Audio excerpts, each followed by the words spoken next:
ქართული ოცნების გორიდან წარდგენილ პროპორციულ სიაში პირველ ნომრად გორის გოგონათა გუნდის ხელმძღვანელი ნინო ციკლაურია.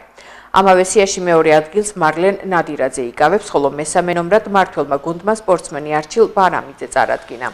როგორც ქართული ოცნების ადგილობრივი ლიდერები ამბობენ, სიაში არიან როგორც ნაცნობი, ისე ახალი სახეები, თუმცა თამარ მურალოვას განმარტებით, რომელიც ძევერა შერთული თემის მაჟორიტარად არის წარდგენილი, თითოეულ მათგანს პროფესიონალიზმი და საკუთარი ხალხისადმი სიყვარული აერთიანებს.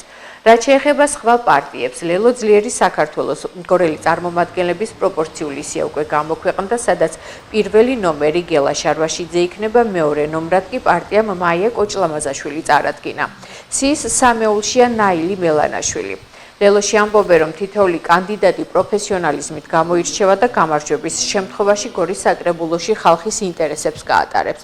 ქართულმა ოცნებამ ჯამში 25 კაციანი სია წარადგინა, ხოლო ლელომ ძლიერმა საქართველომ 14. პარტიული სია ქართული ოცნებისა გამოქვეყნდა უკვე.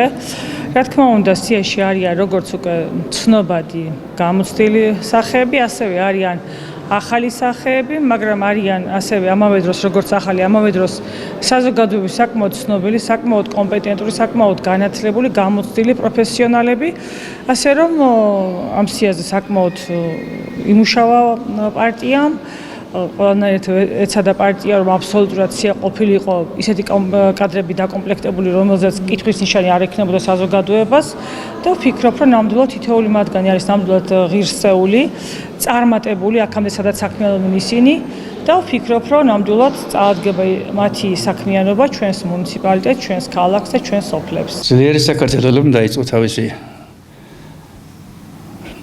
მოძრაობა წინასაარჩევნოდ, როგორც უბნებში, ასევე დირექტორების დასანახავად. აუცილებელი არის მოგახსენოთ ჩვენი ინტერესის სფერო, როგორც ვატყობ, არის ჩვენი მაჟორიტარული და სიის ნომრები და ამასაც მოგახსენებთ, რომ ჩვენ სიის ნომრებში დაცული იყო ძალიან სრული მასშტაბური მიმართულებით გენერალური სიტუაცია. პირველი ნომერი ახლა ვართ მე მოყვება ქალბატონი მაკა, მოყვება ქალბატონი ნაილი და მე მინდა უსურვო ჩემს მაჟორიტარებს წარმატებები, იმიტომ რომ ჩვენ დაყენებული ყავს ის კატეგორია მაჟორიტარებისა, რომლებმაც თუ ქართულმა ოცნებამ არ ჩაატარა შაშანელი ფოკუსი, ჩემი ყველა მაჟორიტარი პინასაც შეასრულებენ თავის მოვალეობას ქალაქისა და რაიონის მიმართულებით. ყველას აქვს პერსპექტივა, ყველას აქვს გამოცდილება, ყველას აქვს სახელი და ავტორიტეტი.